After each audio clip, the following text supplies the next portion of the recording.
Bismillahirrahmanirrahim.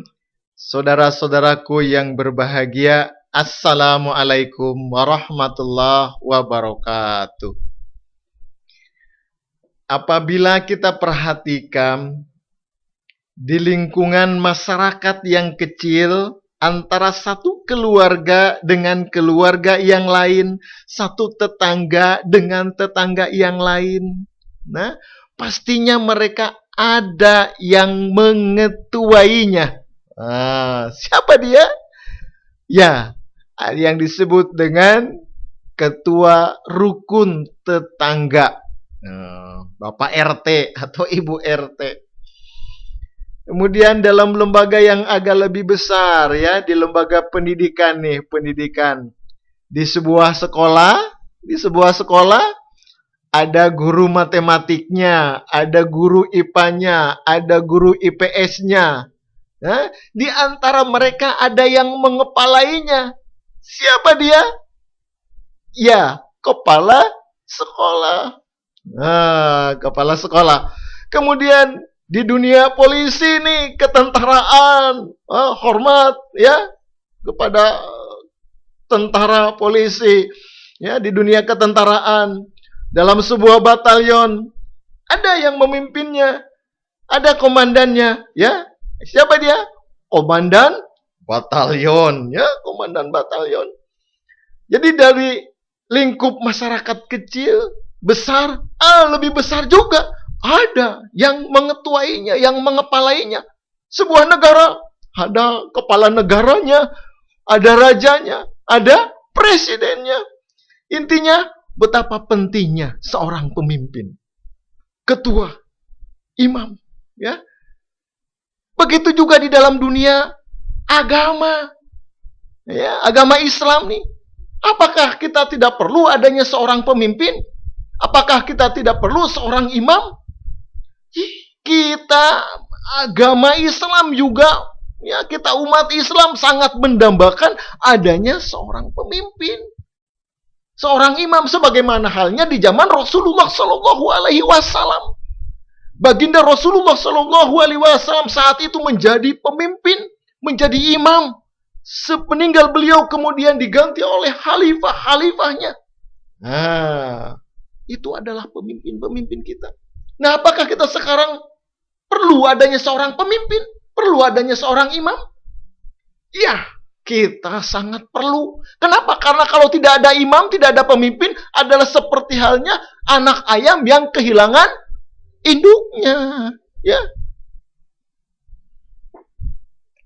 Jadi kita sangat penting sekali, saudara-saudara, penting sekali akan adanya seorang pemimpin. Saudara-saudaraku yang dirahmati Allah Subhanahu wa taala. Ya. Kalau kita perhatikan dari beberapa waktu yang lampau hingga hari ini, di kalangan umat Islam umumnya banyak timbul pemikiran-pemikiran dan kerinduan akan adanya sebuah tampuk pimpinan yang dapat menjadi panutan serta pemersatu umat. Ya. Suatu kepemimpinan rohani yang memperoleh mandat dari Allah Subhanahu wa taala. Di mana umat akan bernaung di bawah benderanya dengan keitaatan dan kesatuan yang utuh. Dengan kata lain, ya, umat merindukan akan adanya sistem khilafat yang memang telah dijanjikan oleh Allah Subhanahu wa taala, saudara-saudara. Ya. Ini kerinduan kita. Ya. Kita ingin adanya seorang pemimpin. Percis dengan apa yang tertulis di dalam media dakwah nomor 249 Ramadan strip Syawal tahun 1415 Hijriah, garing atau garis miring Maret 1995.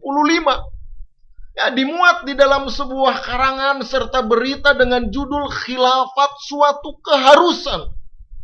Di dalamnya tertera bahwa pada bulan Januari 1995, Yayasan Risalah Jakarta telah mengadakan seminar yang bertemakan Khilafah is the answer. Ya. Nah, dalam seminar itu para ulama Islam telah menjelaskan bahwa sekarang orang-orang Muslim tidak memiliki ruh Islam. Ya, yang ada dan tampak hanyalah pengaruh budaya Barat. Dahulu pernah ada sebuah khilafat di Turki, tetapi kemudian pada tahun 1924 sistem khilafat tidak ada lagi.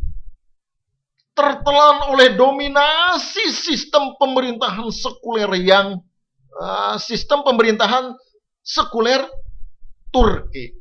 Ya, itu saudara-saudaraku.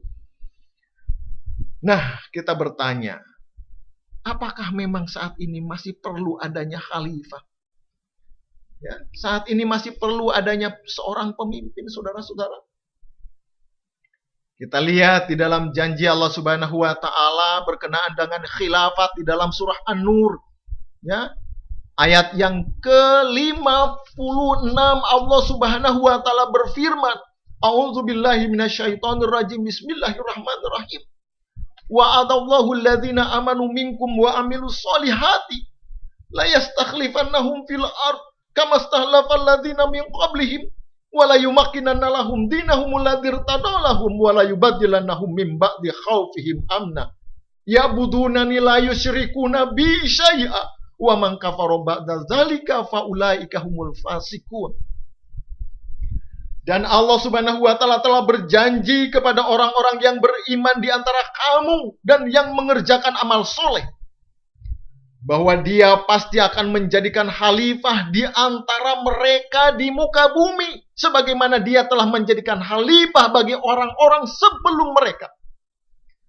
Dan sesungguhnya Dia akan meneguhkan bagi mereka agama mereka yang telah diridhoinya untuk mereka. Dan Dia benar-benar akan menukar keadaan mereka dari kondisi takut menjadi aman sentosa. Ya. Mereka menyembahku dan tidak mempersekutukan suatu apapun denganku. Ya. Dan barang siapa yang ingkar sesudah itu, mereka itulah orang-orang yang fasik. Saudara-saudaraku yang dirahmati Allah Subhanahu wa taala, itu janji Allah Subhanahu wa taala. La yastakhlifanahum fil ardh, bahwa Allah Subhanahu wa taala telah berjanji kepada orang-orang yang beriman di antara kamu dan mengerjakan amal soleh, Dia pasti akan menjadikan khalifah dari antara mereka. Nah, ini janji Allah Subhanahu wa taala. Janji Allah beda dengan janji manusia. Oh, janji manusia mah suka gombal. Nah, tapi janji Allah Subhanahu wa taala wa'dallahi haq. Nah, saudara-saudaraku yang dirahmati Allah Subhanahu wa taala, sesuai dengan ayat tersebut di atas, pada zaman sekarang ini hanya Hadrat Masih Maud alaihi salam beserta jemaat beliau yang percaya bahwa dalam agama Islam sistem khilafat masih terus berjalan hingga hari ini. Dan karunia Allah Subhanahu wa taala, pada hari ini, pada saat ini, kita sudah mendapatkan karunia dari Allah Subhanahu wa taala dengan pimpinan khalifah kita, kekhalifahan yang kelima. Ya, Hazrat Khalifatul Masih Al-Khamis, Hadrat Mirza Masrur Ahmad Ayyadahullahu ta'ala binasrihil aziz. Semoga dengan kepemimpinan beliau, ya, kekhalifahan beliau, jemaat ini akan terus menyebar dan menggapai satu kemenangan Islam. Semoga berkah, semoga Allah Subhanahu wa taala memberkati dan meridhoi kita semuanya. Wassalamualaikum warahmatullahi wabarakatuh.